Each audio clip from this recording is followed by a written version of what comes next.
Hello and welcome to this weekend's edition of Unplugged. My guest today is someone who's considered a genius. Why I say that? Well, he was a graduate from IIM Ahmedabad, of course, rank holder there. All India ranked second in chartered accountancy and also cost accountant. All of this before he turned 23. Nirmal Jain, chairman of IIFL. Nirmal, glad to have you on the show. Anything else that you wanted to do and you didn't do? I mean, so many academic ranks before 23. You were a bright student since your childhood? Yeah, I think I was quite good in academics all the time, but I did much better in professional exams as compared to my school or college. But I've been consistently good performer academically. Okay, you think that's helped you really a lot in terms of your overall career, and what was the motivation for succeeding as far as some of your academics is concerned? So in academics, once you are good, you start getting good marks, and that itself becomes motivation for you. So. But still, I think that academic success is one part in the life. Success in life is pretty different. It helps, but I don't think that there's any direct correlation, or anybody who is successful academically, can say that okay, I am more or less certain to succeed in life. It doesn't work like this. So as you get out of your college, then you get into another school, which is school of life, or where you learn by hard knocks. So I think they're pretty much different, and there are quite a few people who are as successful and a lot more successful than me, and they probably don't do so well academically. So there's no strong correlation between the two. Okay, of course you have done well. Nirmal, earlier in the shows I've spoken to Madhu Kela and Ramdev Agarwal. Of course, three of you had worked together at Motilal Oswal, and what stands out is that all of you had humble beginnings. But all of you had dreamt big, and those dreams are now successful.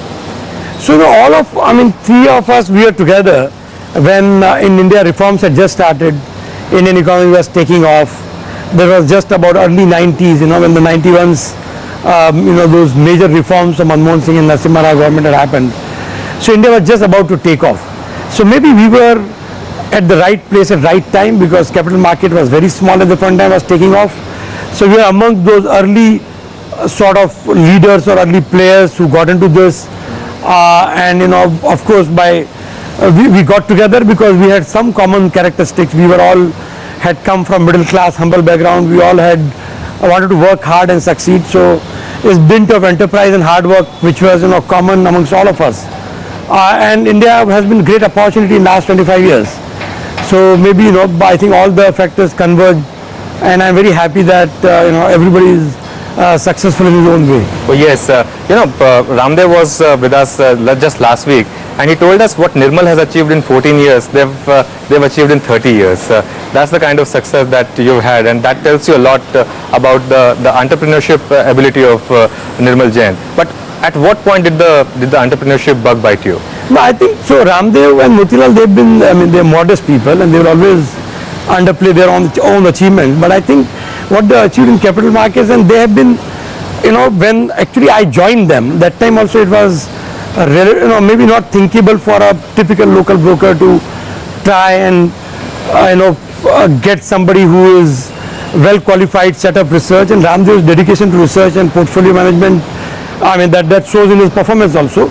So I think all of us have been, it's very difficult to compare the quantum of success, but I think they've done extremely well, and I'm very happy that I learned the first early lessons of capital market from them. Both Ramdev and Motilal, they've been very good at that.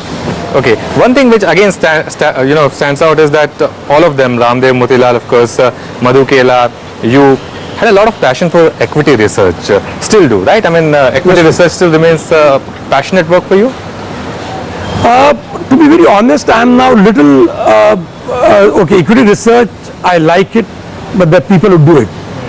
Personally, I don't spend much time in equity research. I don't spend much time in really analyzing the stock where I started my career with. So in IIFL as a business has become a lot more diverse, and as you know, 70% of our business is lending, almost 20-25% is wealth management, where equity is only a small part. So I have actually drifted away from equity research a little bit.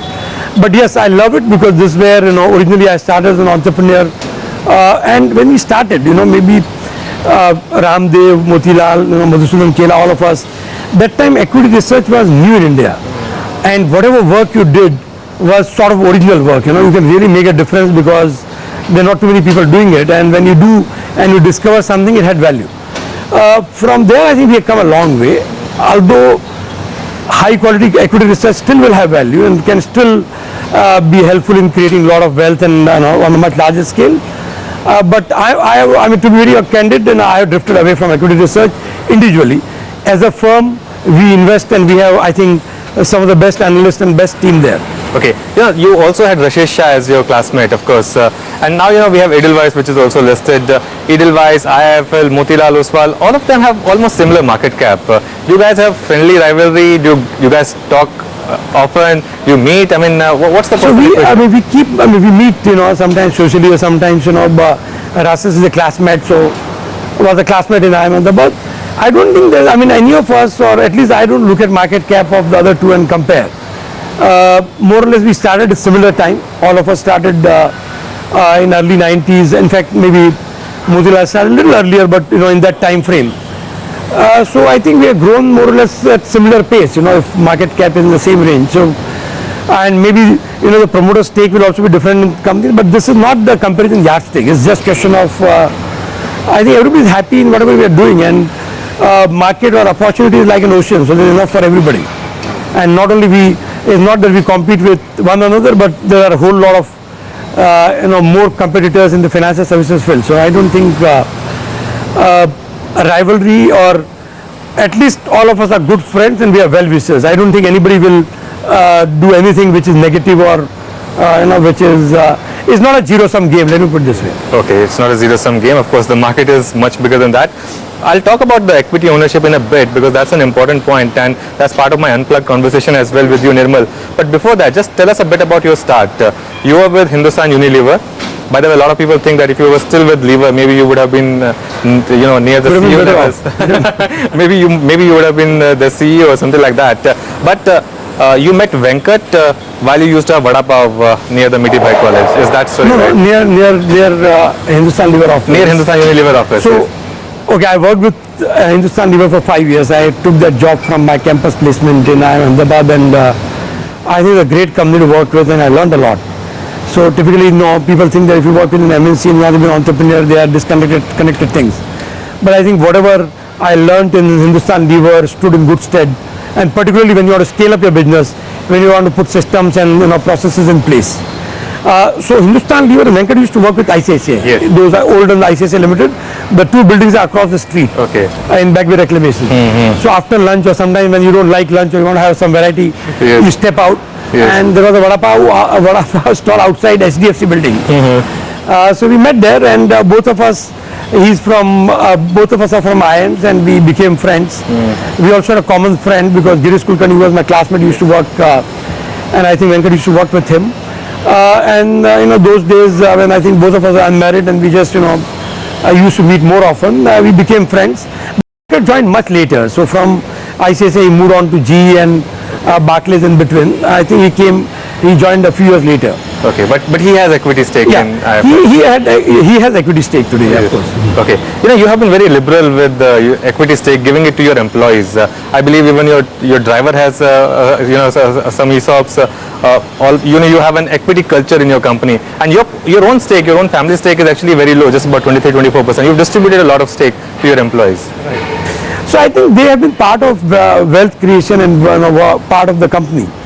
Of course, driver also has been there for many years, so he has ESOPs, he has some shares. So I always believed in this, that when you build an organization, it's not one individual. I mean, you can be, you can say there's one individual's vision, hard work or whatever, but I think there are not many people put in hard work. The founder puts one, foundation stone, but then there are so many people who put, their sweat as well. So it's only fair that you share, and you share not only the responsibilities in the work, but also the wealth and success. And I think we believed in that, and that has also helped us a lot, because we've been able to attract best of the people in the industry, even when as a brand we were not so large, primarily because we could offer equity and we were far more liberal and generous in sharing the ownership. But Nimesh was telling me that he had a conversation with Anirudh Datta, who told us that while you look very blunt, you know, you are on your face at times, but inside you are a very soft guy. Would that describe your personality well? So Anuj Datta is a good friend and has worked with us for many years, and so I would go by his judgment, and I would. It's very difficult for anybody to figure out how he is. Your perception can be always different from how the rest of the world perceive you. But there's a fair description, I would say. No, I tell you why. The example that was given was that when you went through bad times post the dot-com crash, you didn't have enough money to pay for your ad agency that ran your campaign. But once you got over those bad times, you paid the ad agency not only what you owed him, but much more than that. Yeah, so more or less we have tried to make sure that in terms of values that we have, which is fairness, integrity and transparency. So these are not compromised. When I used to work with levers, there was stone on which something was engraved, and that actually etched in my mind. And I don't remember the exact words, but what it meant was, there's nothing as great as a business, however small, run with integrity. And there's nothing as mean as a business, however big, run without integrity. So I think that is what the guiding principle is. Business is a good enterprise, is always good from the society's point of view. It generates employment, it generates some new product, it fulfills some unfulfilled need of consumers.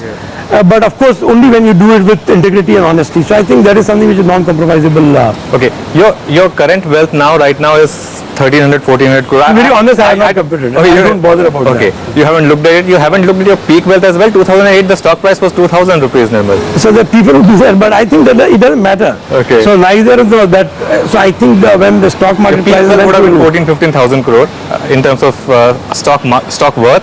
It's now 1,400 crore. That was also exaggeration and was actually not real, and that's why it did not last for too long. Okay. So do you think you became, you of course hired the top CLSA team right at the peak of that market. Do you think you got a bit too ambitious, or you think you're still convinced that was the right move? No, that was a great thing to do actually, and so from our business which was primarily retail, we could expand. So we remained focused on financial services, but within financial services, other than bank, more or less, we got into all the segments, and wherever we got in, we got a good team and tried to be one of the leading players.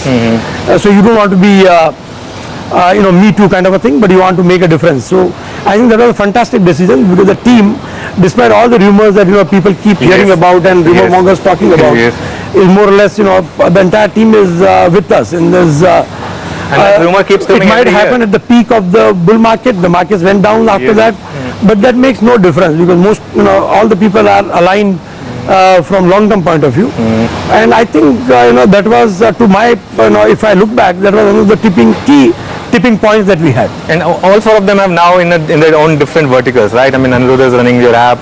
And so Anirudh is now looking at our digital strategy, and then Prabodh is CFO. Bharat is looking at our international business from Singapore. So more or less all of them are there with us, the core team of 4 people, and then Prabodh who joined in later.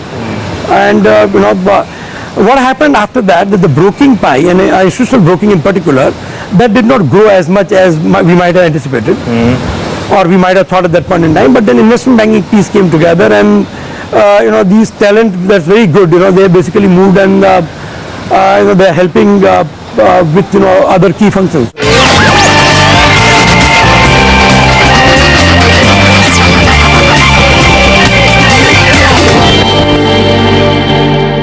Just tell us a bit about your equation with Venkat now.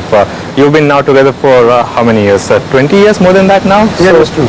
So tell us almost around that much. 20 years. How does it help you? How in terms of your own personal life, and in terms of some other personalities of yours? I mean, how do you two gel together? So, I mean, he's a partner and a friend also, because once you are together for such a long time, then he becomes, he's the person that I would spend most time with amongst any of the friends. So obviously he's a friend, and we discuss, so we can discuss not only business issues, we can discuss a lot of personal things as well. And we have a very healthy and good relationship. So I think, and we complement each other in many ways. So sometimes I tend to be very aggressive, then he can be a check. Sometimes he has a different way of looking at things, I have a different perspective. So we have a very constructive debate, and touch wood, a fairly good relationship. So I know, as I said, that apart from being a professional colleague and a partner, he is also a personal friend. You have your differences at times? We have our differences at times, maybe every day, but it's not, so it's more constructive. It's not something that, leads to bitterness, or either of us will say, I'll stick to my, so it doesn't work like this. So I think it's fairly constructive, and it's worked quite well. We keep hearing about disruptive technology, or disruptive pricing. You are pioneer of that in as far as the brokerage industry is concerned. When you came out with 5paisa.com, what was the key story behind coming out with something like that? So, as an entrepreneur, you wanted to get into a space which was crowded, and you wanted to get into a space where banks and financial institutions like the big names, if they set up the securities firm, they obviously have an advantage. We start with a huge credibility, because if you go to a customer on the street, you will feel a lot more comfortable dealing in securities or shares with a bank rather than some unheard of name. So at that point in time, obviously we had to rely on our ability to think differently in terms of pricing, technology, and that's how we thought of this. So when we started 5paisa.com, we thought that the brokerage rates have to come down if transactions happen digitally and there's no cost of handling it. So compared with the olden time, when there is somebody who will take your orders, go to the ring, obviously there's a human cost, there's a time cost and salary, wages and all these, or somebody has to take orders on phone, execute it and physically deliver you the contract note and bills. We realize that people can trade digitally, then there's no incremental cost. It makes no difference if Morgan Stanley places an order for 100,000 shares, or some Murubhai places an order for 100 shares if there are 1,000 of them. So we thought that where the brokerage rates will come down, they might come down to say 5 basis points. We thought, why not start with that? Okay. But having said that, the life has come full circle. Now again we are seeing a lot of disruptive things happening with the mobile and digital technology. Yes. It's very difficult to figure out how the landscape will emerge from here. But I think the one inflection point which was there of internet taking off in say late 90s or early 2000, now there's another one which is more driven by mobile, and obviously we are working on it. We are also trying to figure out and work, can we be a startup again in terms of our thought, in terms of our creativity, and do something which is disruptive. Okay, let's talk about some lighter aspects of your life. I believe you are a family man, and you encourage that in your office as well, that you leave office sharp at 6 p.m. and you want almost everyone to follow that. That is not entirely correct, actually. I don't know where we heard from, but okay, in the early days I used to work much longer hours. Of course I try and make sure that there's time for family, but if there's work, then we stay back, and people also stay back. And if there's work, then you come on Saturdays and Sundays also. But most of the support functions, in particular even sales, I try to say that try and plan your work and resources in a manner that it should not become a habit. It shouldn't become a habit that every day you are there till midnight, or every Saturday, Sunday you are there. Once in a while if there's work, you come, we can complete our, if there's some extra work. But you shouldn't plan your resources and staffing in a manner, and I hear about many consulting firms that they work in this manner, but that's not the right approach. You plan your work, plan your resources, that under normal circumstances you have reasonable time for family, and in exceptional circumstances you should be ready to work longer hours. So I'm not as good as Aditya Puri, let me put it this way. So. But you travel a lot with your family, right? I mean, you have 2 daughters, a son, and you frequently go to Europe and a couple of other destinations. Yes, I do travel. So we try and take one holidays abroad once in a year, and try and take one shorter holiday in winter. There's a good time and a quality time that you spend with your family. So whenever they have vacation, I try and make sure that, and I love traveling, and so does my wife and children. So it's always fun. Okay, so which are your favorite destinations? So this year we had gone to New Zealand and Australia, and we have been to Europe many times. We have been to US. So pretty much we have been there in most of the destinations all around, and we have been to Goa also quite a few times. So okay. In India, my native place Udaipur itself is a very good tourist destination, as well as so I travel to all the popular destinations. So there's nothing which is Okay, so you are a Bollywood movie buff or Hollywood movie buff? I would say that I watch, but maybe if you say, I watch more number of Bollywood movies as compared to Hollywood, but I do watch both. But who's your favorite actor? Who's your favorite? My favorite actor actress? is Amir Khan, Salman Khan, Akshay in the male side, and then you have Deepika, Priyanka. So I'd seen this Bajirao Mastani, it's a great movie. Okay. Deepika, Priyanka Chopra, so standard ones. I mean, I'm not any, Okay. all the usual ones. Okay. Paresh Rawal again is a, I like him a lot. Great He was the actor. same college that I was in. Okay. Okay, I didn't know that. Acha. Amir Khan was also actually my classmate. Amir Khan was in your same. In the same class actually, Okay. in the first 2 years of college. You know, one more aspect of your life, Nirmal, which not too many would hope. You are doing a lot of corporate social responsibility work. You adopted a lot of villages. When did that idea strike you? So I think CSR has been a great thing, that making it mandatory for corporates. But other than CSR, my family and we also personally do something on the religious, for our Jain religion kind of a thing.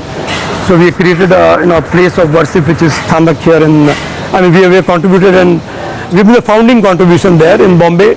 But other than that, the CSR started actually when it became mandatory. So we thought that let's do some genuine and good work. It's reasonable money. So last year we spent 10 crores on that. This year probably we'll have a larger kitty. There's one Sarika Kulkarni, she is helping. She has a lot of experience in this. She has done a lot of work in this. So what we are trying to do is that whatever money we have, make sure that you give some time also, not only you but many of your senior colleagues, and make sure that that money is used effectively and and purposefully. It's just not that you write a check and forget about it. You give some time and then money goes an extra mile. You personally traveled to some of these villages. Personally, I have been to some of these places, seen, and I continue to do that. Okay. And I want to do a lot more of it actually. Okay. Are you a big reader? Do you read a lot? So I do read, now there's a big or small, but of course my reading has come down, but I do read a lot. Okay. Which has been your favorite book in stock markets? Stock market, I have read all the standard ones, from Intelligent Investor to Liar's Poker. I have read most of them. Okay. The most favorite have been Reminiscences of a Stock Operator. Okay. So that has been a good movie. In my younger days, I had read a lot of Ayn Rand also. I have, I read variety of books. Okay. So from, Being Mortal, which is Governde's book about old age, to, these motivational book like Boys in the Boat, to a lot of stock market book. I read a lot of stuff. Okay. Where do you see yourself, Nirmal, in next 10 years, 15 years, and what are your plans for your family now? No, I think my family, in 10 years time, I'll probably continue to do the business and look forward to retirement after 10 years. As far as my family, I think all the kids have to get educated very well, and they should stand on their own feet and start, working, and obviously, hopefully, and they'll get married well. So I think it's family life which has to go on, and all my kids, hopefully, so will do well in life, because they're good, sincere, and I'm blessed with that. So I'm quite, God has been kind there. Nirmal, it was a pleasure talking to you. Thank you Not so just much. about your company, but your personality. And thank you so much for taking Thank you time so out. much. Thank you.